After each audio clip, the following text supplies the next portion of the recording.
আসসালামু আলাইকুম ওয়া রাহমাতুল্লাহি ওয়া বারাকাতুহু। আউযু বিল্লাহি মিনাশ শাইতানির রাজীম। বিসমিল্লাহির রহমানির রহিম। সে যুগে আরবের প্রথা ছিল যে শিশুদেরকে দুধ পানের জন্য মরুভূমিতে পাঠানো হতো। কারণ মক্কা নগরী ছিল আরবের রাজধানী এবং অন্যতম প্রধান বাণিজ্যিক নগরী। তো বিভিন্ন অঞ্চলের বিভিন্ন এলাকার মানুষের আনাগোনার কারণে মক্কার শহরের এলাকার নগরীর এলাকার ভাষার মধ্যে মিশ্রণ দিয়েছিল। তো আরবরা আবার নিজেদের ভাষার বিশুদ্ধতার ব্যাপারে শিশুদের ভাষার বিশুদ্ধতার ব্যাপারে খুবই স্পর্শকাতর, সেনসিটিভ। তারা চাইতো না যে তাদের শিশুর ভাষাটা মিশ্রিত হয়ে যাক। বিশুদ্ধ ভাষার সাথে আঞ্চলিকতা বা বিভিন্ন অঞ্চলের টোন, লাজা, অ্যাকসেন্ট মিশে যাক, ভেজাল ঢুকে পড়ুক, এটা তারা চাইতো না। একটা উদ্দেশ্য ছিল নবীজিকে মরুভূমিতে পাঠানো দুধ পানের জন্য। যে ঘটনা, সেটা আমরা মা হালিমা সাদিয়া রাদিয়াল্লাহু আনহা তিনি ঘটনাটা বলেছেন। তার মুখে আমরা ঘটনাটা শুনতে পারি। হালিমা বলেছেন, আমি বনু সাদ গোত্রের অন্যান্য নারীদের সাথে এই দুধের শিশু খোঁজার জন্য মক্কায় রওনা হয়েছি। তো সেটি ছিল অত্যন্ত চরম অভাব এবং খরার বছর। আমি যে গাধাটিতে চেপেছিলাম সেটা ছিল অত্যন্ত দুর্বল এবং ধীরগতির, যার কারণে কাফেলার সবাই বিরক্ত হচ্ছিল। আমার সাথে ছিল আমার দুধের শিশু এবং একটি বয়োবৃদ্ধ উটনী। এই উটনীর ওলানে এক ফোঁটা দুধও ছিল না। ক্ষুধার জ্বালায় আমার বাচ্চাটা সারা রাত কাঁদতো এবং তাকে দুধ খাওয়ানোর মতো এক ফোঁটা দুধও আমার স্তনে ছিল না। তো এই ছিল অবস্থা পরিস্থিতি। তো মক্কায় পৌঁছানোর পর আমার কাফেলার প্রত্যেক নারী সামনে, এটা একটা বর্ণনা আর কি, প্রত্যেক নারীর সামনে এতিম শিশু মোহাম্মদকে পেশ করা হয়েছে। কিন্তু এতিম শুনে সবাই তাকে গ্রহণ করতে অস্বীকৃতি জানিয়েছিল। কারণ সবাই শিশুর পিতার কাছ থেকে ভালো হাদিয়া এবং উপঢৌকনে আশা করত। তো কাফেলার প্রতিটি নারী কোনো না কোনো শিশু পেয়ে গেছে, তারা সম্ভ্রান্ত পরিবারের, কেবল আমি ছাড়া। তো আমরা যখন ফেরার জন্য প্রস্তুত হলাম, তখন আমি আমার স্বামীকে বললাম, আল্লাহর কসম, আমার খালি হাতে ফিরতে ইচ্ছে করছে না, আমি ওই এতিম শিশুটিকে নিয়ে যাব। তো আমার স্বামী বললেন, তাতে কোনো ক্ষতি নেই, হয়তো আল্লাহ তাআলা তার উসিলে আমাদের সংসারে বরকত দেবেন। তো আমি তাকে মোহাম্মদকে নিয়ে এলাম। তো যখন আমি তাকে কোলে নিলাম, সঙ্গে সঙ্গে আমার উভয় স্তনে এত পরিমাণ দুধ নেমে এলো যে মোহাম্মদ তৃপ্তি ভরে দুধ পান করলেন এবং তার সাথে আমার নিজের সন্তান ও পেট ভরে দুধ পান করলো এবং সে শান্ত হয়ে ঘুমিয়ে পড়লো। অথচ এর আগে আমরা রাতে কেউ ঘুমাতে পারতাম না শিশুর কান্নায়, কারণ সে ক্ষুধার জ্বালায় সারা রাত কান্নাকাটি করতো। এরপর আমার স্বামী হারিস, হালিমার সাদিয়ার স্বামীর নাম হলো হারিস, নবীজির দুধ পিতা। এই স্বামী সেই বুড়া উটনীটির কাছে গিয়ে দেখলো সেটির ওলান দুধে থই থই করছে। সেই দুধ দহন করলে আমার স্বামী দুধ দহন করলেন এবং আমরা উভয়ে পেট ভরে দুধ পান করলে তৃপ্ত হলাম। তো সেদিন রাতে আমরা পরম শান্তিতে ঘুমাতে পারলাম।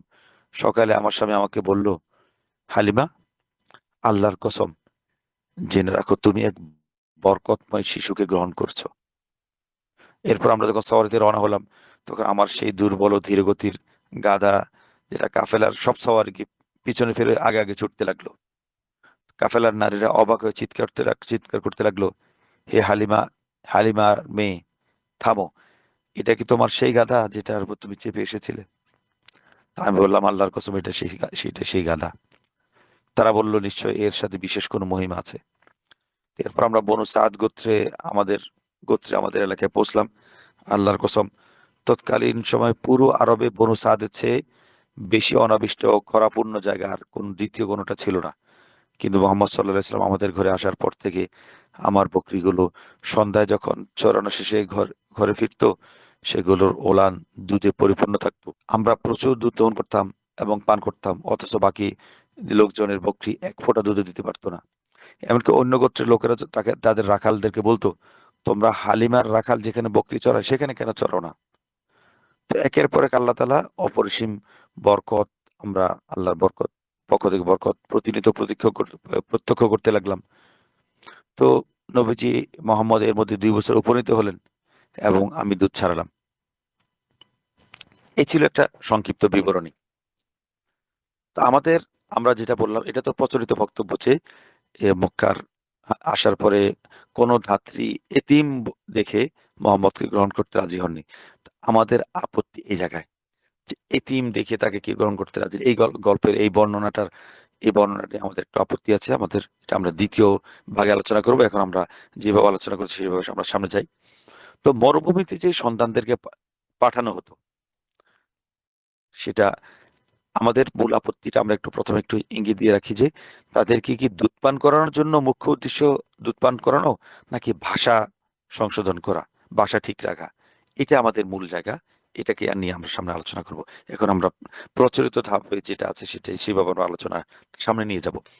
তো মরুভূমিতে প্রচলিত যে ঘটনা আমরা আমাদের সিরাত গ্রন্থগুলোতে প্রচলিত আছে, সেখানে মোটামুটি ভাবে সন্তানদেরকে মরুভূমি পাঠানোর পেছনে মৌলিকতম 3টে উদ্দেশ্য কাজ করতো যে মরুভূমিতে পাঠানোর পেছনে। প্রথম কারণ হলো স্বামীদেরকে স্বামীদের জন্য স্ত্রীদেরকে পরিপূর্ণ অবসর প্রদান করা। কোনো নারীর যখন সন্তান হয় তখন সাধারণত এ, সদ্য প্রসূত নারী মা তিনি সন্তানকে পরবর্তী 1-2 বছর সন্তানের পিছনে মায়ের মনোযোগ, মায়ের আকর্ষণ, মায়ের গুরুত্ব যত্নটা বেশি পায় নবজাতক সন্তান। তো সেকালে আরব সমাজে বহু বিবাহের প্রথা ব্যাপক ছিল। দাস দাসী প্রথা ছিল, বহু একাধিক অসংখ্য বিয়ে করার পাশাপাশি পুরুষরা দাসীদেরকেও নিজেদের প্রয়োজনে ব্যবহার করত। তো এমন পরিস্থিতিতে যদি মূল যিনি স্ত্রী তিনি যদি সন্তানকে নিয়ে স্বামী থেকে দূরে থাকেন বা সন্তানকে নিয়ে ব্যতিব্যস্ত হয়ে পড়েন, তো স্বামীর মন স্ত্রী থেকে দূরে সরে যাওয়ার একটা স্বাভাবিক আশঙ্কা তৈরি হয়। তো স্ত্রী যেন সন্তানের চিন্তায় মগ্ন না থেকে স্বামীকে সময় দিতে পারেন, সন্তান যেন তাকে ব্যতিব্যস্ত করে রাখতে না পারে, এই জন্য সন্তান জন্ম হওয়ার পরে তাদেরকে মরুভূমিতে পাঠিয়ে দেওয়া হতো। এটা একটা উদ্দেশ্য বলা হয়েছে আর কি। এটা সঠিক হতে পারে, ভুল হতে পারে। এবং এটা কারণটা কারণটা মানে এ, যৌক্তিক মনে হয়। কারণ সাধারণত সন্তান হওয়ার পরে এই স্ত্রীর মায়েদের মনোযোগ স্বামীর থেকে কিছুটা হলেও কমে যায়। এটা তো আমাদের সমাজেও বিদ্যমান। তো এমনটা আরবেও ছিল। তো এই স্বামীরা যখন পরিপূর্ণ স্ত্রীর মনোযোগ পায়, স্ত্রী যেন পরিপূর্ণ মনোযোগ দিতে পারেন, তো এই জন্য এমন একটা প্রথা চালু হয়েছিল যে সন্তানদেরকে মরুভূমিতে পাঠিয়ে দিতে হবে। তো বর্তমানে বিত্তশালী পরিবারগুলোতে কিন্তু এমন একটা এই প্রচলনটা আছে বলে আমরা ধরে নিতে পারি। মায়েরা নিজেদের সন্তান লালন পালন, এমনকি দুধ পানের জন্য গৃহ পরিচারিকা বা ধাত্রীদের উপর নির্ভর করেন বিত্তশালী বড়লোক পরিবারে, এলিট শ্রেণীতে। সন্তানকে অনেক মা যারা স্বাস্থ্য সচেতন তারা দুধ পান করাতে চায় না। সন্তানের পিছনে সময় নিজে ইয়ে নিয়ে ব্যস্ত থাকে, সামাজিক কাজকর্ম ইত্যাদি, সাজগোজ পার্টি ইত্যাদি নিয়ে ব্যস্ত থাকে। সন্তানকে দেখাশোনা করে সাধারণত পরিচারিকা বা আয়া বা ধাত্রী ইত্যাদি। এটা ছিল প্রথম কারণ সন্তানকে মরুভূমিতে পাঠানোর। দ্বিতীয় কারণ ছিল সন্তানকে মরুভূমির খোলা পরিবেশে, উন্মুক্ত পরিবেশে পাঠানো, যাতে সন্তান খোলা ও মুক্ত পরিবেশে শারীরিকভাবে মজবুত এবং শক্তিশালী হিসেবে গড়ে উঠতে পারে। নবীজির পরিবার যে কোরাইশ বনু হাশিম, তারা মক্কার প্রথম সারির পরিবার ছিল। তো কোনো বর্ণনা মতে তাদের মধ্যে দারিদ্র্য ছিল, যেটা প্রচলিত বর্ণনা মতে তারা দারিদ্র্য ছিল। এই জন্য ধাত্রীরা তার মোহাম্মদকে গ্রহণ করেনি। তো কিন্তু দারিদ্র্য তাদের ভিতরে দারিদ্র্য থাকলেও তিনি মক্কার নেতৃস্থানীয় ব্যক্তি, কেন্দ্রীয় বিন্দুতে ছিলেন নবীজির পরিবার। তো পরিবারগুলো সাধারণত অভ্যাস ছিল ওই নবজাতককে মরুভূমিতে পাঠিয়ে দেয়া। তো বর্তমান যুগেও শহরের পরিবেশে সাধারণ সাধারণ শহরের পরিবেশগুলো সাধারণত কিছুটা বিলাসবহুল হয়, আরামদায়ক হয়, এবং এখানে এক ধরনের একটা নরম কোমল পরিবেশ বিরাজ করে শহরে। তো শিশু যত বেশি বিলাসিতা এবং কোমলতার মধ্যে বড় হয়, তার দৈহিক গঠন, অঙ্গ প্রত্যঙ্গের শক্তি, শারীরিক সক্ষমতার উপর এক ধরনের নেতিবাচক প্রভাব পড়ে। তো আরবরা জাতিগতভাবে শৌর্য, বীর্য, অশ্বারোহণ, সাহসিকতা, বীরত্ব পছন্দ করত। তো তারা কখনো কোনো অবস্থাতে চাইতো না যে তাদের সন্তান বিলাসিতার মধ্যে বড় হোক এবং তাদের সন্তানটা দুর্বল হয়ে গড়ে উঠুক। এই জন্য তারা শিশুদেরকে মরুভূমিতে পাঠাতো, যাতে শিশুটি একটি শক্তিশালী, সুস্থ, সবল দেহ নিয়ে বেড়ে ওঠার সুযোগ পায়। পরবর্তীতে আমরা হযরত ওমর রাদিয়াল্লাহু তাআলার একটা নির্দেশনা দেখতে পেয়েছি, বা উপদেশ বা নির্দেশনা এমন ছিল যে যে তিনি বলতেন, তোমরা ঘোড়ায় চড়ার সময় ঘোড়ার পাদানিতে পা দিয়ে উঠবে না, সরাসরি লাফ দিয়ে ঘোড়ার পিঠে চড়বে। ঘোড়ার পাদানিতে পা দিয়ে ওঠা তো এটা দুর্বল পুরুষের আলামত। তোমরা বিলাসিতা পরিহার করো, ঘোড়ায় তোমরা লাফিয়ে চড়তে শিখো। এটা ওমর রাদিয়াল্লাহু তাআলার একটা পরামর্শ ছিল, ওসিয়ত ছিল। তো আরবদের মূল লক্ষ্য ছিল সন্তানের শারীরিক দিক থেকে তাকে সন্তানকে মজবুত করে তোলা। তো এটা শহরের বিলাসবহুল পরিবেশে, আরামদায়ক পরিবেশে সম্ভব ছিল না। তো এটা ছিল আল্লাহর পক্ষ থেকে নবীজিকে প্রস্তুত করার প্রথম ধাপ। কারণ নবীজিকে জিহাদ এবং তলোয়ারের শরীয়ত দিয়ে পাঠানো হয়েছে। নবীজি সাল্লাল্লাহু আলাইহি সাল্লাম বলেছেন, বুইসতু বিস-সাইফি বাইনা ইয়াদাই ইস-সাআ লিইউবাদাল্লাহু আযজা ওয়া জাল ওয়াহদাহু লা শারীকা লাহ ওয়া জুইলা রিজকি তাহতা রুমহি ওয়া জুইলা যুল্লু ওয়াস-সাগারু আলা মান খালাফানি ওয়া মান তাশাব্বাহা বিকওমিন ফাহুয়া মিনহুম। নবীজি সাল্লাল্লাহু আলাইহি সাল্লাম বলেছেন, আমাকে কিয়ামতের প্রাক্কালে, কিয়ামতের আগে তরবারি সহ প্রেরণ করা হয়েছে। আমার রিজিক রাখা হয়েছে আমার বল্লমের ছায়াতলে, এবং যারা আমার আদেশের বিরোধিতা করবে তাদের জন্য অপমান এবং লাঞ্ছনা নির্ধারিত করা হয়েছে। আর যে ব্যক্তি অন্য সম্প্রদায়ের সাদৃশ্য অবলম্বন করবে সেটা তাদের অন্তর্ভুক্ত। মুসনাদ আহমদ। তো নবীজির হাদিস অনুযায়ী, নবীজির বক্তব্য অনুযায়ী নবীজিকে জিহাদের শরীয়ত দিয়ে পাঠানো হয়েছে। তো জিহাদের শরীয়ত দিয়ে পাঠানো, প্রেরিত যে নবীকে পাঠানো হয়েছে, সে নবী শারীরিকভাবে অত্যন্ত শক্তিশালী হওয়া জরুরি ছিল। আলী রাদিয়াল্লাহু তাআলা নবীজির বীরত্ব ও শক্তি সম্পর্কে বলেছেন যে, কুন্না, আলী রাদিয়াল্লাহু তাআলার বক্তব্য, ইজা হামিয়াল ওয়াতিসু ইহতামাইনা বিরাসূলিল্লাহ সাল্লাল্লাহু আলাইহি ওয়াসাল্লাম। যুদ্ধের ময়দানে যুদ্ধ পরিস্থিতি যখন চরম উত্তপ্ত হয়ে উঠত, চরম ভয়াবহ আকার ধারণ করত, তখন আমরা সবাই নবীজি সাল্লাল্লাহু আলাইহি ওয়াসাল্লামের আড়ালে গিয়ে আশ্রয় নিতাম। এটা তারা বোঝা যায় যে নবীজি কেমন বীর পুরুষ ছিলেন, কেমন বীরত্ব ছিল নবীজির মধ্যে, যে সাহাবায়ে কেরাম পর্যন্ত যুদ্ধের কঠিন পরিস্থিতিতে নবীজির আড়ালে গিয়ে আশ্রয় নিতেন শত্রুর আক্রমণের তীব্রতা থেকে বাঁচার জন্য। তো আমরা সাহাবায়ে কেরামের সাহসিকতার গল্প শুনি, গল্প বলি। তো যুদ্ধের সেই চরম কঠিন মুহূর্তেও সাহাবীরা নবীজির আড়ালে গিয়ে আশ্রয় খুঁজতেন। তো এইজন্য তো নবীজিকে এমন শক্তিশালী রূপে গড়ে তোলার জন্য মরুভূমিতে, মরুভূমির কঠোর পরিবেশে পরিচর্যা, লালন পালনের বিকল্প ছিল না। এটা ছিল দ্বিতীয় বিষয়, শারীরিকভাবে শক্তিশালী করে তোলা মরুভূমিতে পাঠানোর পেছনে। তৃতীয় কারণ ছিল ভাষার বিশুদ্ধতা এবং খাঁটি আরবি, বিশুদ্ধ ফাসিহ বালিগ আরবি ভাষা অর্জন। এটার জন্য তাদেরকে মরুভূমিতে পাঠানো হতো। মরুভূমিতে বেড়ে উঠলে সন্তান প্রাঞ্জল এবং বিশুদ্ধ ভাষায় কথা বলতে শিখবে। মক্কা ছিল আরবের বাণিজ্যিক রাজধানী। সেখানে ব্যবসায়ী, পরিব্রাজক, পর্যটক, না বহিরাগতের আনাগোনা ছিল প্রতিনিয়ত। তো শহরের ভাষার বিভিন্ন আঞ্চলিক উপভাষা, আঞ্চলিকতা, অনারব, এগুলো শব্দের মিশ্রণ ঘটে যেত। তো আরবদের কাছে ভাষার এই অনারবি ভেজাল বা ব্যাকরণ ভুল করা ছিল অত্যন্ত চরম লজ্জাজনক বিষয়। ভাষার বিশুদ্ধতা জরুরি একজন দায়ীর জন্য। বর্তমান যুগে সেটা আরবি হোক, বাঙালি হোক, এ বিভিন্ন ভাষী হোক, যে বিশুদ্ধ ভাষায় কথা বলেন, দাওয়াত দেন এমন দায়ী বা এমন আলেম পাওয়া খুবই কষ্টকর। সংখ্যায় তারা খুবই কম, যে বিশুদ্ধ ভাষায়, বিশুদ্ধ ভঙ্গিতে তারা মানুষকে দাওয়াত দেন, কথা বলেন, মানুষকে দিনের দিকে আহ্বান করেন। তো সবাই যারা এই শুদ্ধ ভাষায় কথা বলেন বা চেষ্টা করেন, তারা খুব কষ্ট করে তারা ভাষাটা শুদ্ধ রাখার চেষ্টা করেন। অল্প যে কয়েকজন শুদ্ধ ভাষায় কথা বলেন, বাকিরা তো নিজেদের ভাষাতেই কথা বলেন, দাওয়াত দেন না। তো এটা খুব জরুরি একজন দায়ীর জন্য। উমাইয়া খলিফা আব্দুল মালিক ইবনে মারওয়ান বলতেন, মা আসাদ্দা মা ইউজি উজুনাইয়া তাকাসসুদান নাহবি। তে মানুষের ভাষার ব্যাকরণগত ভুল বা অসংলগ্ন কথাবার্তা বা ভাষার অশুদ্ধতা, এটা আমার কানকে অত্যন্ত পীড়া দেয়। মানুষ কেন এরকম অশুদ্ধ আরবি ভাষায় কথা বলে? তো তৎকালীন আরবদের কাছে বিশুদ্ধ ভাষা ছিল তাদের একটা মৌলিকতম একটা যোগ্যতা, মৌলিকতম একটা সম্মান, এবং এটা তাদের জন্মগত যোগ্যতার অধিকারী হওয়াটা জরুরি ছিল তাদের দৃষ্টিতে, আরবি ভাষা বিশুদ্ধভাষী হওয়াটা। এই জন্য তারা সন্তানরা যেন শহরের দূষিত ভাষায় কথা না বলে, শহরের মিশ্রিত ভাষা যেন শিখে না যায়।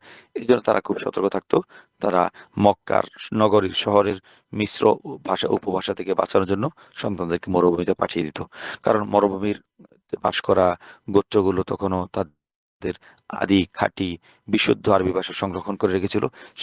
সেই ভাষায় তারা চর্চা করত, দৈনন্দিন জীবনে কথাবার্তা বলতো। তো নবীজিকে একবার বলা হয়েছিল যে, মা আফসাহাকা ইয়া রাসূলুল্লাহ, ইয়া রাসূলুল্লাহ, আপনার ভাষা এত সুন্দর আর প্রাঞ্জল কিভাবে হলো? তখন নবীজি বললেন, কাইফা ওয়া কাইফা যাক ওয়াকাদ ওয়ালিদতু ফি কুরাইশ ওয়া রুব্বিতু ফি বানি সাদ। আমার ভাষা এমন বিশুদ্ধ প্রাঞ্জল হবে না কেন? আমি কোরাইশ বংশে জন্মগ্রহণ করেছি আর বনু সাদ গোত্রে লালিত পালিত হয়েছি। দুটোই তো বিশুদ্ধ ভাষার আকর জায়গা, কেন্দ্র। আবু বকরের নাতি হযরত আসমা, নবীজি আবু বকরের মেয়ে, বড় মেয়ে আসমা রাদিয়াল্লাহু তাআলার ছেলে হযরত উরওয়া ইবনে জুবাইর ইবনুল আওয়াম, একবার তিনি খালা উম্মুল মুমিনিন আম্মাজান আয়েশা রাদিয়াল্লাহু তাআলাকে উদ্দেশ্য করে বলেছিলেন, খালা আয়েশাকে বলছেন, উরওয়া ইবনে জুবাইর, আপনার ভাষার প্রাঞ্জলতা, আপনার ভাষার বিশুদ্ধতা থেকে আমি মোটেও অবাক হই না। আপনি যে এত বিশুদ্ধ ভাষায় কথা বলেন, বিশুদ্ধ ভাষায় আপনার মনের ভাব প্রকাশ করেন, এটা আমার কাছে অবাক লাগে না। কারণ আপনি হলেন রাসূলুল্লাহ সাল্লাল্লাহু আলাইহি ওয়াসাল্লামের স্ত্রী, আপনি হলেন আবু বকরের কন্যা, আপনি তো বিশুদ্ধ ভাষার রাজপ্রাসাদেই বাস বাস করেছেন। যার উপর কোরআন নাজিল হতো তিনি ছিলেন আপনার স্বামী, আর আপনার পিতা ছিলেন আবু বকর। তবে আমি অবাক হই আপনার চিকিৎসাবিদ্যার গভীর জ্ঞান দেখে। আপনার ভাষার গভীর, বিশুদ্ধ ভাষার গভীর জ্ঞান থেকে আমি অবাক হই না। কারণ আপনার ভাষা বিশুদ্ধ হবে না তো কার হবে?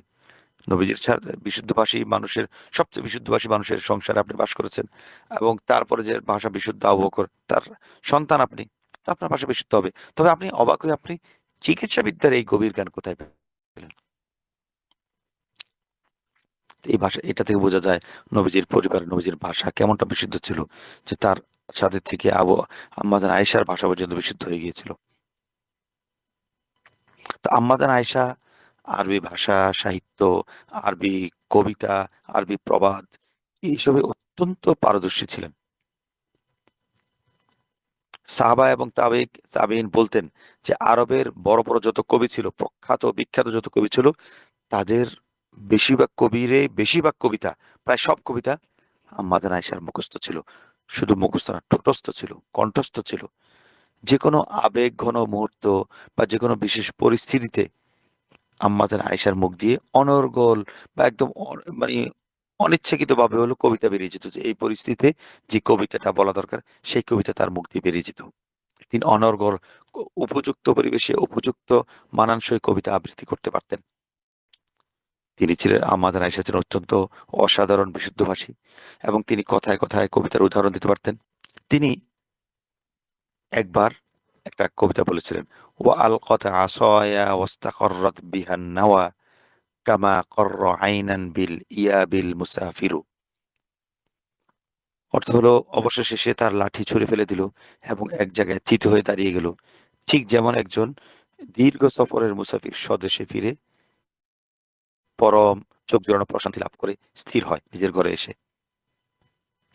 তো আলকাত আসহা কবিতার প্রথম লাইন, এটা হলো একটা বহুল প্রচলিত একটা আরবি প্রবাদের অংশ।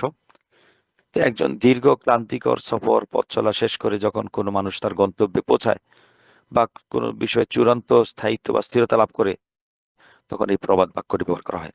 তো এখানে ভ্রমণ ক্লান্ত মুসাফিরের ঘরে ফেরার পরম তৃপ্তির সাথে ও স্বস্তির সাথে স্থিরতা লাভের একটা অনুভূতির তুলনা করা হয়েছে। তো এই কবিতাটা আম্মাজান আয়েশার মুখ দিয়ে কখন বের হয়েছে? তো এই বিষয়ে কয়েকটা বর্ণনা আছে। সবচেয়ে বিশুদ্ধ বর্ণনা হলো আবু বকর সিদ্দিক রাদিয়াল্লাহু তাআলার ওফাতের পরে তার জানাজা, কাফন-দাফন ইত্যাদি যখন সম্পন্ন হলো, সবাই মোটামুটি যে যার ঘরে চলে গেছে, পরিবেশ শান্ত, মানে all quiet on the western ফ্রন্টের মতো আরকি। তখন আম্মাজান আয়েশা পিতার কবরের পাশে দাঁড়িয়ে এ শোক, বিচ্ছেদ, বেদনায় ব্যাকুল হয়ে এই এই কবিতার লাইনটা উচ্চারণ করেছিলেন। ওয়া আলকাত আসাহা ওয়াস্তাখররাত বিহান নাওয়া কামা কর্র আইনান বিল ইয়াবিল মুসাফিরু। তো এতে তিনি এই বাক্যটা উচ্চারণ করে তিনি বোঝাতে চেয়েছেন যে পিতা আবু বকর জীবনের সমস্ত ক্লান্তি, পরীক্ষা, কঠোর দায়িত্বের সফর শেষ করে অবশেষে তিনি প্রকৃত স্থায়ী ঠিকানায় পরম শান্তিতে বিশ্রাম নিচ্ছেন। তো আরেকটা ঘটনাতেও এই লাইনটা বলার একটা বর্ণনা আছে, যে ইফকের ঘটনা।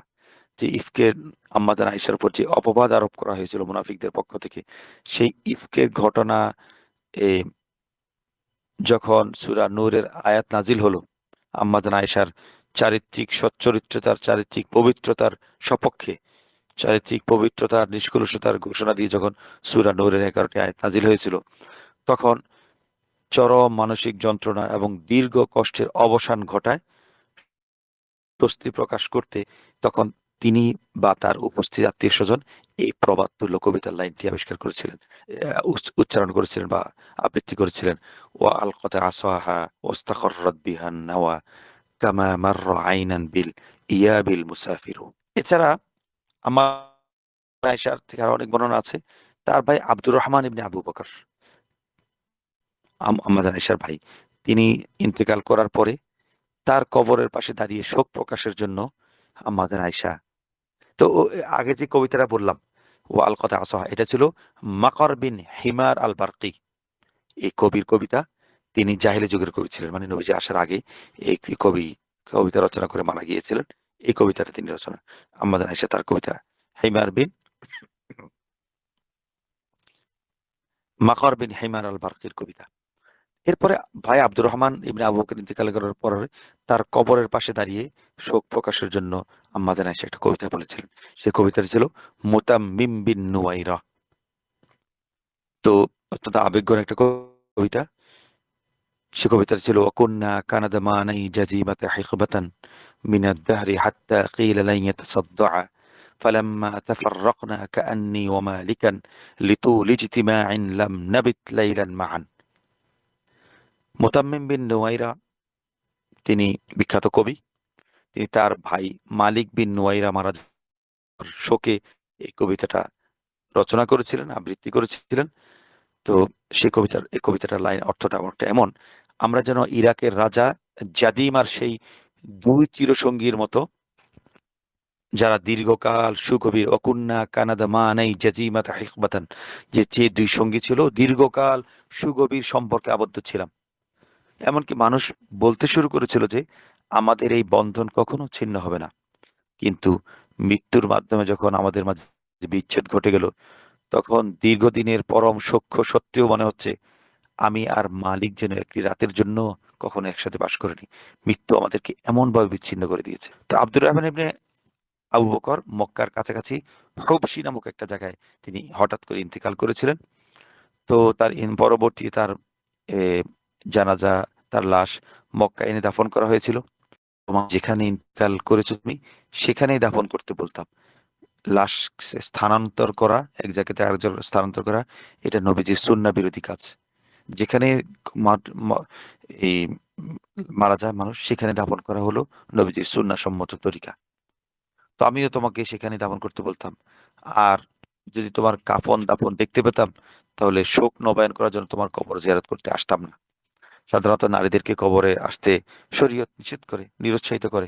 তো আম্মা জান আয়েশা নিজের ভাইয়ের সাথে গভীর সম্পর্ক, গভীর আন্তরিকতা, তার প্রতি বিচ্ছেদ, তার মৃত্যুতে তার কষ্ট, এগুলো প্রকাশ করার জন্য এই কবিতার আশ্রয় নিয়েছিলেন। তো সেকালে আরব ভাষীদের কাছে এই সাহিত্যের গুরুত্ব, বিশুদ্ধ ভাষার গুরুত্ব ছিল অপরিসীম।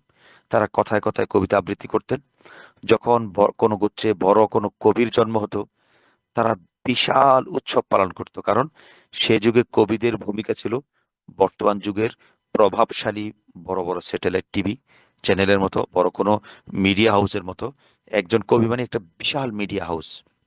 আবার কোনো গোত্রে কোনো সে যুগে গোত্রে যখন কোনো বড় কবি মারা যেতেন, তখন সেই গোত্রের গভীর শোকে আচ্ছন্ন হয়ে পড়তো সেই পুরো গোত্র। কারণ তাদের একজন কবি মারা যাওয়া মানে হলো তাদের মুখপাত্র মারা যাওয়া, তাদের মুখের ভাষা মরে যাওয়া, তাদের মিডিয়া হাউসটা বন্ধ হয়ে যাওয়া, তাদের স্যাটেলাইট টিভি বন্ধ হয়ে যাওয়া।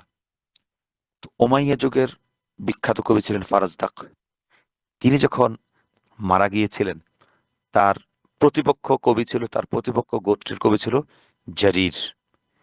তখন ফারাজদাকের মৃত্যুতে জারির আফসোস করে বলেছিলেন, লাআমরি লাকাদ আশজা তামিমান ওয়াহাদ্দাহা আলা নাকাবাতি দাহরি মাউতুল ফারাজদাকি। জারির ছিলেন বনু তামিম গোত্রীয় কবি, তাদের মুখপাত্র, তাদের মিডিয়া হাউস। তো তার মৃত্যুতে বনু তামিমের মেরুদণ্ড ভেঙে পড়েছিল, তাদের মুখ বন্ধ হয়ে গেছিল। তখন ফারাজদাক আফসোস করে বলেছিলেন, আমার জীবনের কসম লাআমরি, তামিম গোত্র যত বড় বিপদের মুখেই পড়ুক না কেন, ফারাজদাকের মৃত্যুর মতো বিপদ তাদের আর কোনো বিপদ হতে পারে না।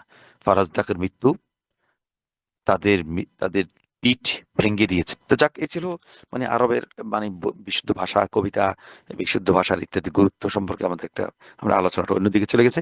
তো সন্তানকে ভাষাগতভাবে বিশুদ্ধ প্রাঞ্জল করে গড়ে তোলার ছিল আরবদের অন্যতম প্রধান লক্ষ্য। এই জন্য তারা এ কাবা প্রাঙ্গণে কবিতার মেলা বসাতো, সাহিত্যের মেলা বসাতো, নানা ধরনের আয়োজন করতো ভাষা সাহিত্য নিয়ে। আল্লাহর পক্ষ থেকে আসা যে চূড়ান্ত যে চিরন্তন যে মোজেজা, যে নবী, কোরআন, এই কোরআনটার চূড়ান্ত মোজেজাটা আরবি ভাষা এবং সাহিত্য সংশ্লিষ্ট সাহিত্য ঘেঁষা হওয়াটাই এটা ছিল সাহিত্য ঘেঁষা। কোরআন বিশুদ্ধ ভাষার একদম সর্বোচ্চ নিদর্শন। কোরআনের ভাষাটা একটা মোজেজার পূর্ণ ভাষা ছিল। তো এই ভাষার এই কোরআন যাকে দেয়া হবে, এই কোরআন যাদের যে জাতির মধ্যে দেয়া হবে, তারা কেমন ছিলেন? তারাও ভাষাগত দিক থেকে চরম উৎকর্ষতার উন্নতির চরম শিখর আরোহণ করেছিল আরব কোরাইশরা তখন ভাষা এবং সাহিত্যে।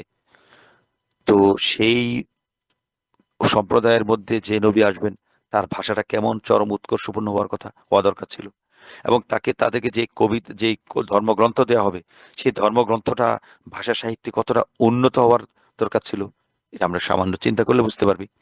তো ও ইতিহাসের দিকে তাকালে আমরা দেখতে পাবো যে পূর্ববর্তী নবীদের মর্যাদাগুলো ছিল নির্দিষ্ট সময়, স্থান, কাল ভিত্তিক। হযরত মুসা আলাইহিস সালামের মর্যাদা ছিল যেমন লাঠি সাপ হয়ে যাওয়া, সেই যুগের মানুষের প্রত্যক্ষ করেছিল। পরবর্তী প্রজন্মের মানুষ সেটা স্বচক্ষে দেখেনি। ঈসা আলাইহিস সালাম, তিনি অন্ধকে দৃষ্টি দান করতে পারতেন, কুষ্ঠরোগীকে সুস্থ করতে পারতেন, এটা মর্যাদা ছিল। এটাও সেই যুগের মানুষই শুধু প্রত্যক্ষ করতে পারতো। পরবর্তী মানুষ কি সেটা দেখতে পারতো? পারতো না। আমাদের নবীজি যেহেতু শেষ নবী, তারপরে আর কোন নবী আসবেন না। তো তাই আমার শেষ নবীর মর্যাদা এমন হওয়া দরকার ছিল, এমন হওয়া জরুরি ছিল, যেটা কিয়ামত পর্যন্ত চিরস্থায়ী হবে। তো মর্যাদাটা এমন মর্যাদা, চিরন্তন মর্যাদা, লিখিত কোনো কথা বা ঐশী বাণী হওয়া ছাড়া অন্য কিছু হওয়া সম্ভব ছিল না। মর্যাদা কাকে বলে? মর্যাদা বলা হয় আল মুজিজাতু আমরুন ইউজিজুল্লাহু বিহিল কওমা আল্লাযীনা বুইসা ফীহিমুন নবী।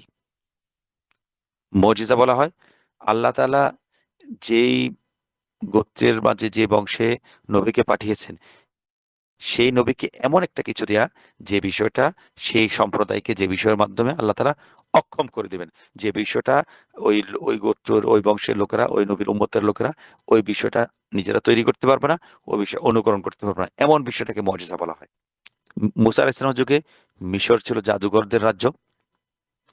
বলা হয়ে থাকে ফেরাউন মুসা আলাইহিস সালামের মোকাবিলা করার জন্য ৮০,০০০ জাদুকর একত্র করেছিল।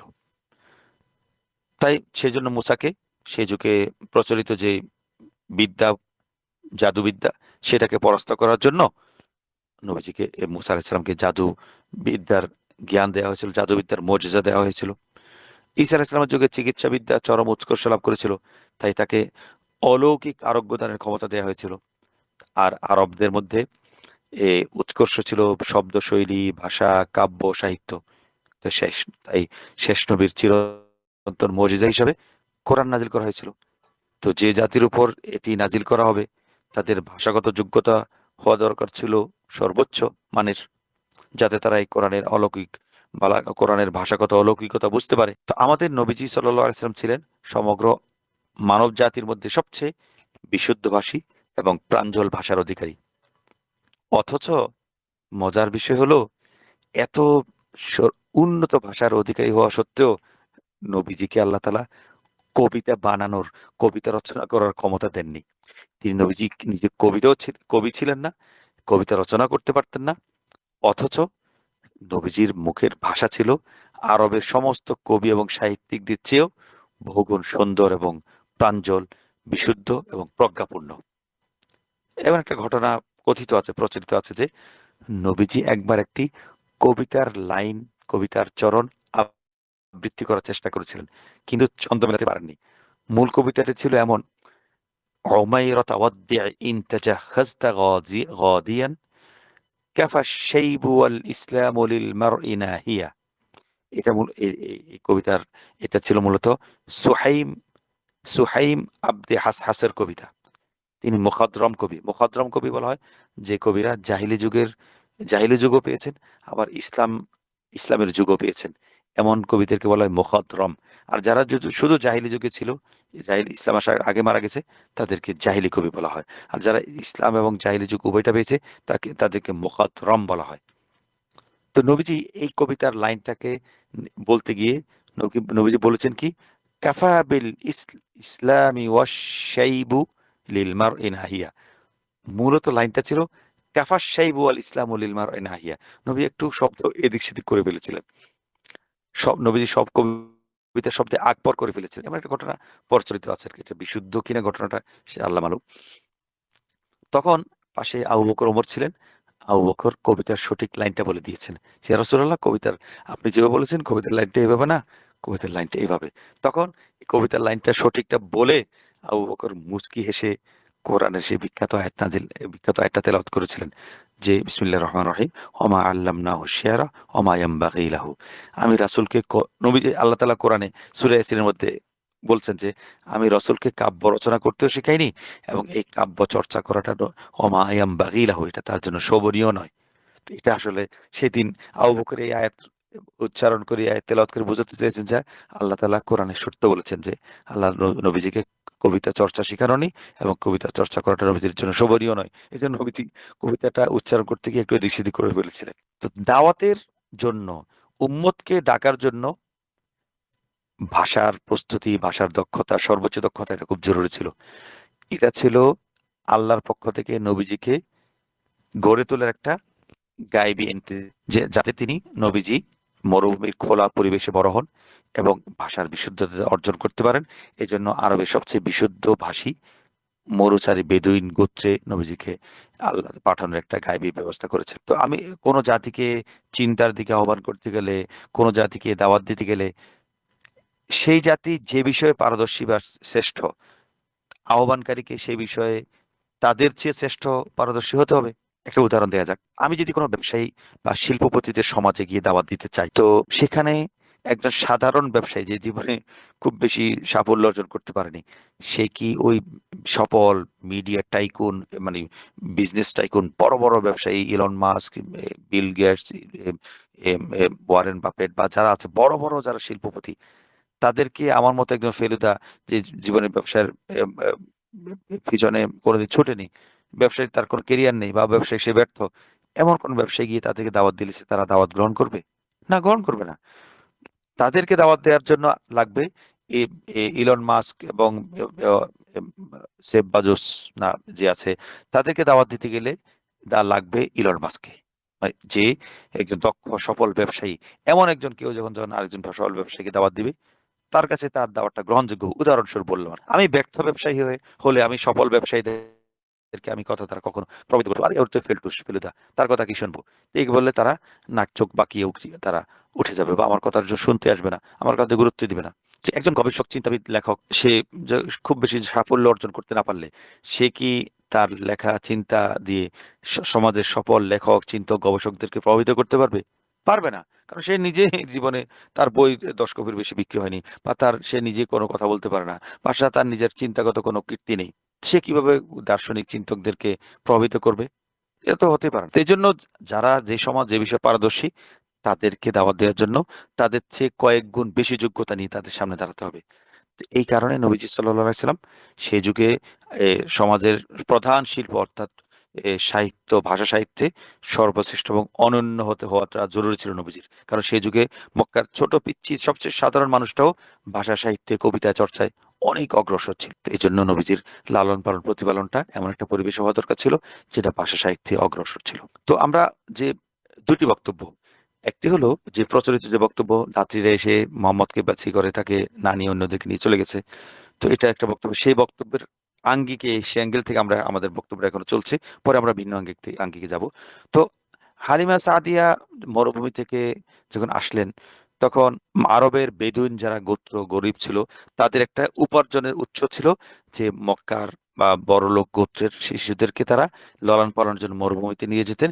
এর বিনিময়ে তারা আরবের বিত্তশালী পরিবারের, মক্কার বিত্তশালী পরিবারের কাছ থেকে তো একটা মাসোহারা বা একটা বিনিময় বা একটা প্রতিদান লাভ করতেন। তো এই টাকা পয়সা বা এইগুলো দিয়ে তাদের মরুভূমিতে, চরম দারিদ্র্যপূর্ণ মরুভূমিতে করা, জীবন নির্বাহ করাটা সহজ হতো। তো এই জন্য মরুভূমির কোন নারী সন্তান প্রসব করলেই তার সন্তানের সাথে যেন আর মক্কার আরো একটা বা দুইটা সন্তানকে দুধ পান করাতে পারে। তো সাথে সাথে তারা মক্কায় চলে আসতো, নগরে চলে আসতো, যাতে কোনো সম্ভ্রান্ত ধনী সন্তানকে তার নিজের সন্তানের সাথে দুধ খাইয়ে যে সংসারের কিছুটা জীবিকা নির্বাহ করতে পারে বা লাঘব করতে পারে। প্রচলিত বক্তব্য অনুযায়ী হালিমা সাদিয়া রাদিয়াল্লাহু তাআলা আনহা তিনি মক্কায় এসেছেন। তো শিশুকে তিনি, সবাই যখন বাছাই করছিল কেউ শিশু এতিম বা কেউ গ্রহণ করেন, এটা প্রচলিত বর্ণনা আর কি। তখন আমি তাকে গ্রহণ করলাম। তো এতে তাকে গ্রহণ করার পর আমরা আগে বলছি তার পরিবারে, তার গাদায় সব জায়গায় নানা ধরনের মানে নানামুখী বরকত আসা শুরু হয়েছিল। এসব বরকত দেখে সে হালিমা সাদিয়ার স্বামী হারিস বিস্ময়ে বলে উঠেছিলেন, ইয়া হালিমা মা আযুন্নুনা ইল্লা আসাবানা নাসামাতান মুবারাকা। হালিমা, আমরা মনে হচ্ছে এক বরকতময় শিশুকে নিয়ে এসেছি। তো এমন এমন কথা বলতে বাধ্য হয়েছিলেন। তো এই ছিল আলিমা সাদিয়া রাদিয়াল্লাহু তাআলার ব্যক্তিগত বর্ণনা, তার অভিজ্ঞতা নবীজিকে পাওয়ার পরে। এখন আমরা নবীজি সাল্লাল্লাহু আলাইহি সাল্লামের যেই একটা ভিন্ন আঙ্গিক, যে তাকে মরুভূমিতে পাঠানোর পেছনে আসলে মূল কারণটা কি ছিল, এই আলোচনা আমরা যাবো। একটা ভিন্ন অ্যাঙ্গেল থেকে আমরা আলোচনা করার চেষ্টা করব। আমরা একটা প্রশ্ন করতে পারি যে মক্কার শিশুদেরকে মরুভূমিতে পাঠানো, দূরবর্তী করতে পাঠানোর যে প্রথা, সেটা কি কোনো সার্বজনীন প্রথা ছিল? মক্কার সমস্ত শিশুদেরকে কি মরুভূমিতে পাঠানো হতো? এটা কি একদম সর্বজনবিদিত, সবার সর্বজন মান্য একটা প্রথা ছিল, নাকি এটা বিশেষ কোনো পরিস্থিতি এমন ঘটনা বা এমন কাজ করা হতো? তো এটা কোরাইশরা কি সব শিশুকে পাঠাতো, নাকি কোনো শিশুকে পাঠাতো? তো আমরা এই কোনো গবেষক বলেন যে ভিন্ন অ্যাঙ্গেল থেকে, যে তারা তাদের বক্তব্য হলো যে সিরাতের বিভিন্ন নির্ভরযোগ্য কিতাব ঘেটে এই ধরনের কোনো বক্তব্য, নির্ভরযোগ্য অকাট্য কোনো বক্তব্য পাওয়া যায়নি যে সে যুগে মক্কায় কোরাইশদের মধ্যে জন্ম লাভ করা প্রত্যেকটা শিশুকেই এক অবধারিতভাবেই মরুভূমিতে পাঠিয়ে দেওয়া হতো দুধ পান করার জন্য। এমন এটার পক্ষে সুনির্দিষ্ট কোনো মানে সুস্পষ্ট অকাট্য কোনো বর্ণনা নেই। হ্যাঁ, মরুভূমিতে পাঠাতো সেটা ঠিক আছে, কিন্তু দুধ পান করার জন্য পাঠানো হতো সবাইকে, একদম সবাইকে ঢালাওভাবে পাঠিয়ে দেওয়া হতো। দুধ পান করার জন্যও পাঠানো হতো, মরুভূমিতে পাঠানো হতো, এটা ঠিক আছে। কিন্তু সমস্ত শিশুকে ঢালাওভাবে পাঠিয়ে দেওয়া হতো। এই বক্তব্য, এই অবস্থানের পক্ষে সুনির্দিষ্ট অকাট্য কোনো বর্ণনা নেই। যারা এই অবস্থানে এ গ্রহণ করেন আরকি, যারা যারা মনে করেন যে সব শিশুকে দুধ পান করানোর জন্যই সে জন্মের পরপরই পাঠিয়ে দেওয়া হতো, যারা এই মতে সে দ্বিমত পোষণ করেন, তারা বলেন যে আমরা এই পক্ষে সুনির্দিষ্ট সিরাতের বইগুলোতে অকাট্য কোনো বর্ণনা নেই।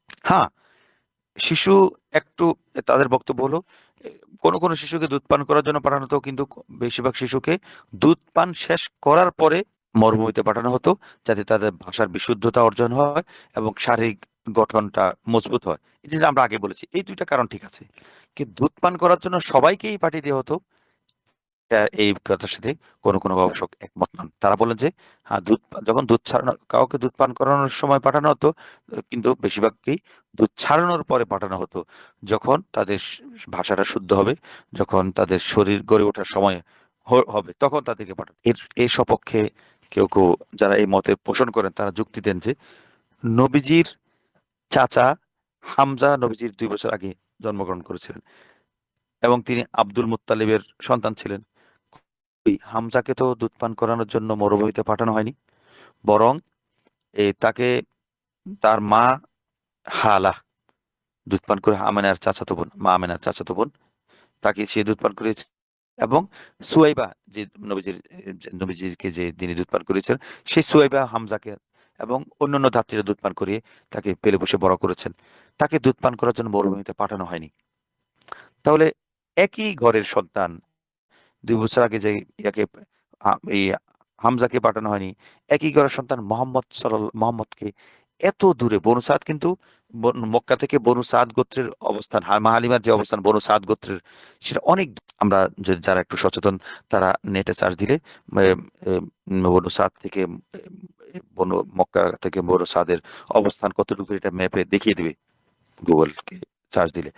তো এত দূরে কেন পাঠানো হলো? তখন আমরা ওই আগে একটা কথা বলেছিলাম যে মক্কায় যখন আবরাহা বাহিনী হামলা করেছিল, তখন সে হামলার সময় তারা মূলত হামলাটা করেছিল, যে নুড়ি পাথর নিক্ষেপ করেছিল, সেই নুড়ি পাথরটা মূলত মহামারী বা একটা জীবাণুবাহী ছিল। সেই জীবাণুগুলো মক্কার থেকে চলে যায়নি, মক্কায় যে পাথরগুলো তো রয়ে গেছিল, সেই পাথরের সাথে সেই মহামারী, সেই রোগের জীবাণুটা রয়ে গেছিল। সেটা গুটি বসন্ত বা হাম বা ফক্স, স্মল ফক্স এমন ছিল। সেই মহামারীর বীজ মক্কায় তখন রয়ে গিয়েছিল।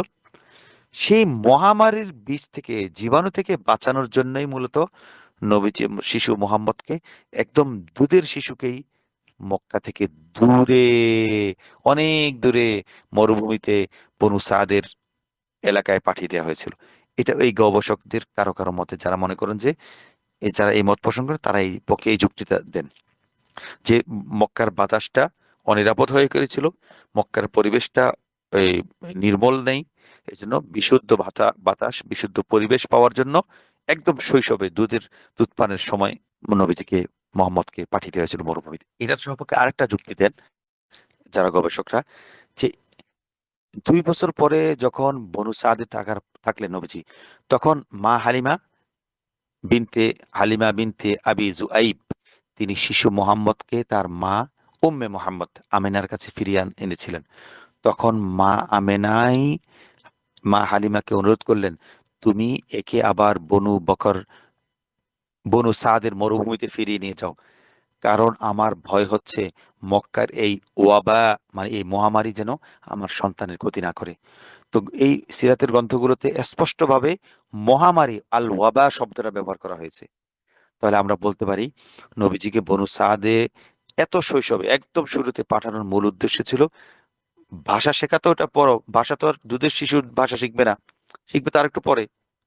তো ভাষা শেখার চেয়েও বেশি ছিল মহামারীর হাত থেকে এই বিশেষ শিশুটিকে রক্ষা করা।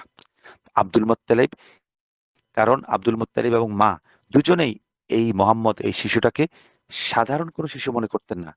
আব্দুল মুত্তালিব এই জন্য তিনি চেয়েছেন এই শিশুটাকে মহামারীর হাত থেকে বাঁচানোর জন্য আমাকে সর্বোচ্চ সতর্কতামূলক ব্যবস্থা গ্রহণ করতেই হবে। তো নবীজির জন্ম কখন হয়েছিল? নবীজির জন্ম হয়েছিল এই মোটামুটি ভাবে আব্রাহার যে হস্তি বাহিনী যে ঘটনা ঘটেছে, সেটা ঘটার সর্বোচ্চ 1 থেকে 3 মাসের মধ্যে, সাধারণত মে এপ্রিল মাসে জন্ম বলা হয় নবীজির। তো আব্রাহা কাবা ধ্বংস করার জন্য এসেছিল। তো তার ধ্বংস করার যে ঘটনা, তাকে ধ্বংস করা হয়েছিল মহামারী দিয়ে। সেই মহামারী ছড়িয়ে পড়েছিল মক্কা জুড়ে। তো সে এর ঠিক 40 দিন পরে, কারো কারো মতে 60 দিন পরে বা 3 মাস পরে নবীজি জন্মগ্রহণ করেছিলেন। তো তখন প্রশ্ন আসতে পারে, তখনও কি মক্কায় সেই মহামারীর প্রাদুর্ভাবের তীব্রতা ছিল না? তো কারো কারো মতে ছিল। তো এই মহামারী মক্কায় চরম আকার ধারণ করেছিল। এই মহামারীতেই মনে করা হয় যে নবীজির পিতা আব্দুল্লাহ আক্রান্ত হয়েছিলেন, এবং এই মহামারীর জীবাণুর কারণে তিনি মক্কায় থেকে মদিনায় যাওয়ার পরে তিনি রোগাক্রান্ত হয়ে পড়েছিলেন, সেখানে তিনি মারা গিয়েছিলেন। তো আব্দুল্লাহর মৃত্যুর পরে, তারপর যখন কয়েক মাস পরে যখন জন্ম হলো, এই মোহাম্মদের জন্ম হলো, তখন আব্দুল মুত্তালিব ভয় পেয়ে গিয়েছিলেন যে তার ছেলে আব্দুল্লাহ যেভাবে মারা গেল, তার নাতিয়া মোহাম্মদও না জানি এইভাবে মারা যায়, এই মহামারীতে আক্রান্ত হয়ে পড়ে। আব্দুল মুত্তালিবের জন্য, এই ছোঁয়াচে মহামারী থেকে বাঁচানোর জন্য এই নাতিকে বনু সাদের দূরের মরুভূমিতে পাঠিয়ে দিয়েছিলেন। আরেকটা প্রশ্ন এখানে আসতে পারে যে, একটা হলো কারো কারোর মতে কেউ কেউ বলে যে মা আমিনার বুকে পর্যাপ্ত দুধ ছিল না, এই জন্যই নবীজিকে সোয়াইবা একবার বনু মা হালিমার দুধ পান করানোর প্রয়োজন পড়েছিল। তো এটার কারণ এখন আমরা প্রশ্ন, আসলে কি তাই? প্রশ্নটা করার কারণ যৌক্তিক কারণ হচ্ছে যে বলা হয় তাকে নবীজি যেখানে যেতেন সেখানে বরকত নেমে আসতো। তো হালিমার বুকে এবং পশুপালে যদি নবীজির কারণে বরকত নেমে আসতে পারে, তো যারা বলে যে নবীজির মায়ের বুকে দুধ ছিল না ইত্যাদি ইত্যাদি, যেমন বলে আর কি, এটা কোনো নির্ভরযোগ্য কোনো বর্ণনা সূত্র দ্বারা প্রমাণিত না, তাহলে নবীজির কারণে মায়ের বুকে তো দুধ আসার কথা ছিল। তো যারা এই কথা বলে, তা আসলে এটা এটা এই কোনো গ্রহণযোগ্যতা নেই। এই নবীজির মায়ের বুকে পর্যাপ্ত দুধ ছিল না, এটা মিথ্যা কথা। এটা এটা এটা এটা বক্তাদের বানানো ঘটনা। এটা এই বক্তব্য গ্রহণ করার কোনো কারণ নেই। কারণ নবীজিকে যদি মায়ের মা আমেনার দুধের কমতির কারণে যদি মরুভূমিতে পাঠানো হয়, তো মরুভূমিতে পাঠাতে হবে কেন? মক্কাতেই তো শত শত ধাত্রী ছিল, সোয়াইবা ছিল, আর অনেক ধাত্রী ছিল যারা মক্কার শত শত শিশুরা দুধ পান করে মক্কাতেই বেড়ে উঠছে। তো তাদের কাউকে দিত, এত দূরে পাঠানোর কোনো দরকার ছিল না। নবীজি আব্দুল মুত্তালিবের কৃতদাসের অভাব ছিল। আব্দুল মুত্তালিব, চাচা আবু তালিব গরিব ছিলেন, কিন্তু দাদা আব্দুল মুত্তালিব গরিব ছিলেন না। যেটা যুক্তি দেয়া হয় যে মোহাম্মদ এতিম, সেই জন্য গরিব, সেই জন্য কেউ তাকে গ্রহণ করেনি, এটাও একটা, এই যুক্তিটা সঠিক নয়। মক্কা, আব্দুল মুত্তালিব ছিলেন মক্কার সবচেয়ে প্রধান সর্দার, এবং তিনি মক্কার সবচেয়ে বড় লোকদের একজন। তো তিনি মক্কায় একজন কেন, একটা কেন, 10টা ধাত্রী রাখার মতো তৌফিক তার ছিল। তো এখানে তাহলে প্রশ্ন আবারও ঘুরে ফিরে একটাই, তাকে বনু সাদের মতো এত দূরের এলাকায় কেন পাঠানো হয়েছে? তো এটা একটা কারণ আমরা বলতে পারি।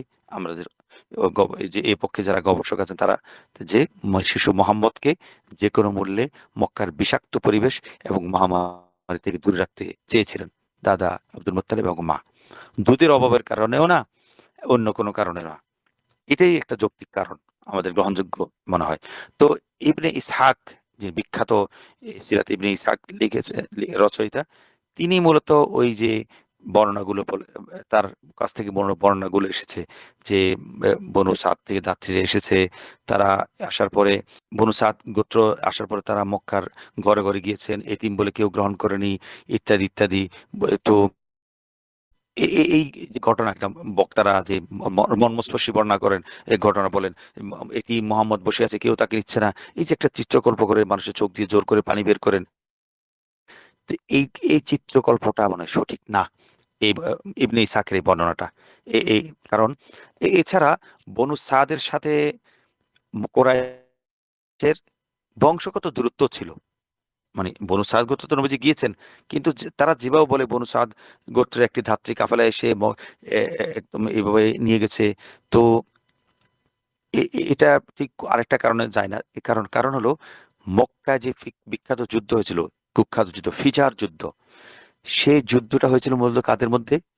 বনু কেনানা এবং বনু আইস কাইলান গোত্র।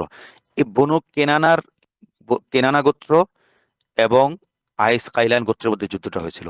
তো কেনানা গোত্রের একটি শাখা হলো কোরাইশ, আর কায়েস আইলান গোত্রের একটি শাখা হলো বনু সাদ। তো দেখা যাচ্ছে কোরাইশ এবং বনু সাদ গোত্র দুটা পরস্পর মুখোমুখি গোত্র, দুটো পরস্পর ফিজার যুদ্ধে দুটি গোত্র মুখোমুখি অবস্থান ছিল, এক দলে তো শত্রু ছিল। তো এই বনু সাদের সাথে কোরাইশের ওরকম সখ্য ছিল না। এটা একটা যৌক্তিক কারণ। তো সেইভাবে কোন বনু সাদ গোত্রের এভাবে একদম অনবরত মক্কায় আসা, যেভাবে বর্ণনা করা হয়, এসে এখান থেকে শিশু নিয়ে যাওয়া, এটাও কোনো ধর্তব্য, এটা কোনো যৌক্তিক ভাবে এটা মেনে নেওয়া যায় না। তাই এত দূরের, মানে এত দূরে কোনো ধাত্রী এত বনু সাদ থেকে এত দূরে মক্কায় এসে শিশু খোঁজার জন্য আসবে, এটাও যৌক্তিক ভাবে এটা গ্রহণযোগ্য মনে হয় না, স্বাভাবিক পরিস্থিতি। আর এত দূরেও শিশুদেরকে পাঠানোর কোনো শিশুদেরকে পাঠানোর জন্য মক্কার আশেপাশে মরুভূমি ছিল, কাছের মরুভূমি ছিল, সেটাও বিশুদ্ধভাষী এলাকা ছিল, বিশুদ্ধভাষী গোত্র ছিল, ওখানে পাঠাতে পারতেন। এত দূরে কেন পাঠানো? তো সেটাই আমাদের আবারও সেই কথা আসে যে নবীজিকে সংক্রমণ থেকে বাঁচাতে চেয়েছিলেন। সংক্রমণ থেকে বাঁচানোর জন্য একদম তাদের প্রতিপক্ষ গোত্র বনু সাদে পাঠাতেও আব্দুল মুত্তালিব দ্বিধা করেনি। কারণ বনু সাদ যে এলাকায় থাকতো, সে এলাকার চারপাশ পাহাড় ঘেঁষা ছিল। তো সেখানে মক্কার যে উন্মুক্ত বাতাসগুলো মরুভূমিতে বয়ে গিয়ে সে পাহাড় গিয়ে ধাক্কা খেত। মক্কার দূষিত বাতাস, মানে অনায়াসে বনু সাদ গোত্রের ভিতরে যে উপত্যকায় বাস করতে, সেই উপত্যকায় অনায়াসে সেই বাতাসগুলো, দূষিত বা মহামারী জীবাণুবাহী বাতাসগুলো সেখানে অনায়াসে পৌঁছতে পারতো না। তো এই জন্য বনু সাদ গোত্রকে আব্দুল মুত্তালিব বেছে নিয়েছিলেন। বনু সাদ, আবার এটাও ঠিক, হ্যাঁ, এটা ঠিক যে বনু সাদ গোত্র থেকে মা হালিমারা এসেছিলেন। প্রচন্ড খরা ছিল, প্রচন্ড এই এই অভাব অভাবের সময় ছিল, এবং তারা গোত্রের সন্তান খোঁজার জন্য অভাবের তাড়নায় তীব্রতায় মক্কা এসেছে। এটা ঠিক আছে। কিন্তু যে মক্কার এতিম, তাকে কেউ নিচ্ছে না, এটা এটা আমরা একটু কল্পনা করি যে মক্কার সর্দার, মক্কার রাজা, মক্কার কিং, তার নাতি এভাবে ফেলায় ফেলায় অবহেলা করে মক্কার বাজারে তাকে তোলা হয়েছে, কোনো যাত্রী তাকে নিচ্ছে না, সবাই দেখে দেখে আস্তাগফিরুল্লাহ, নাউজুবিল্লাহ, এটা নবীজির শানের সাথে যায় না। এই বর্ণনা কোনোভাবেই গ্রহণযোগ্য নয়। তবে আরেকটা যে গ্রহণযোগ্য যে ইবনে ইসহাক যে বর্ণনা, আমরা ইবনে ইসহাক তিনি ইমাম, তিনি সিরাতের ইমাম, তিনি সিরাতের যাকে বলে গ্র্যান্ড মাস্টার বলি, ঠিক আছে, কিন্তু তার অনেক বর্ণনা তো আমরা গ্রহণ করি না, এই বর্ণনা আমরা গ্রহণ করব না। এক্ষেত্রে আরেকটা যে বর্ণনা আছে, আর রৌদুল অনুফ আল্লামা সুহাইলি, বিখ্যাত সিরাতের বিশুদ্ধতম অন্যতম গ্রন্থ, এই গ্রন্থে তিনি যেটা ইবনে ইসহাক এবং ইবনে হিশামের সিরাত, ইবনে হিশামের যেটা বাদ পড়েছে, ওই সমস্ত বর্ণনাগুলো আর রৌদুল অনুফ এই বিখ্যাত সিরাত গ্রন্থে তিনি এনেছেন, আল্লামা সুহাইলি রহিমাহুল্লাহ। তিনি বলেছেন যে আ, ঘটনাটা ছিল এমন যে প্রচলিত যে বর্ণনা, সেটা কয়েকটা দিক থেকে ত্রুটিপূর্ণ। সেই যুগে মানে আরবের যে এ, মক্কার পরিবার, সম্ভ্রান্ত পরিবার মায়েরা তাদের শিশুদেরকে কি হাটে বাজারে এভাবে সারিবদ্ধভাবে সাজিয়ে রাখতো, আর ধাত্রী এসে টিপে টুপে দেখতো, আর যারাকে পছন্দ তাকে নিয়ে যেত? এটি কোনো যুক্তিসঙ্গত বা মর্যাদাপূর্ণ দৃশ্য? মোটেও না। দ্বিতীয়ত, নবীজি যেটা আগে বললাম, নবীজি এতিম ছিলেন, কিন্তু তিনি গরিব ছিলেন না। তার দাদা মক্কার সর্দার, সবচেয়ে ধনাঢ্য ব্যক্তিদের একজন, এবং তিনি মক্কার সবচেয়ে মোস্ট প্রেস্টিজিয়াস পার্সন, আব্দুল মুত্তালিবের নাতি, তার সম্মানজনক এবং কলিজার টুকরা মোহাম্মদ। এতিম বলে পারিশ্রমিক পাওয়া যাবে না, এই জন্য তাকে সবাই তাকে এড়িয়ে অন্যদেরকে নিয়ে গেছে। এটা কোনোভাবে কোনো মক্কার সর্দারের নাতিকে ধাত্রীরা প্রত্যাখ্যান করবে? এটা মক্কার সেই যুগের বাস্তবতায় কোনোভাবে এটা গ্রহণযোগ্য মনে হয় না। এই বর্ণনার বিপরীতে আরেক বর্ণনা যেটা পাওয়া যায়, যেটা এই যেটা আমরা বলছি আর রদুল অনুফ যে এই বর্ণনা, সেটা হলো সবচেয়ে গ্রহণযোগ্য। যে আব্দুল মোত্তালিব, সেটা আব্দুল মোত্তালিবের মান এবং নবীজির শানের সাথে সেটা মানানসই, যে আসলে মক্কার হাটে বাজারে না এরকম শিশুদেরকে পোষণ করা হয় না, যে যে যা ইচ্ছা বেছে বেছে নিয়ে যাবে এমনটা।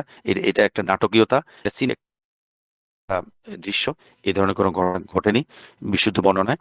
তবে এ যেটা ঘটেছে সেটা হলো মা হালিমা সাদিয়া, তিনি তার শিশু জন্মগ্রহণ করার পর তার বুকে দুধ ছিল। তিনি চেয়েছিলেন যে একটা শিশু যদি থাকতো তাহলে তার সাথে তার সন্তান দুধ পান করতো, তিনি কিছু টাকা পয়সা পেতেন।